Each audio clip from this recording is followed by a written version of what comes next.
How to download Fortnite on Android? Open Play Store and search for Fortnite.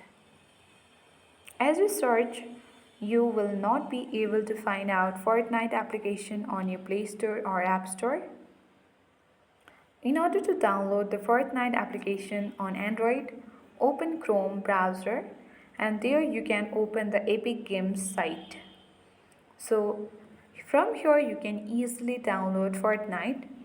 Just you need to open the site of Epic Games, and once you're on this official site of Epic Games, tap on top left corner arrow, and from this play you can see Fortnite. Open it,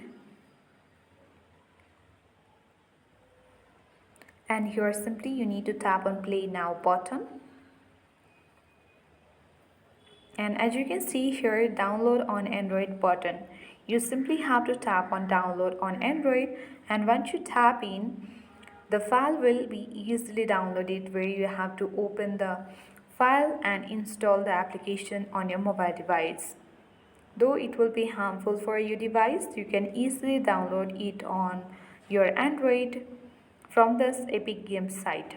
So that's how we do it. I hope this video was helpful for you. Thank you for watching and see you in the next video.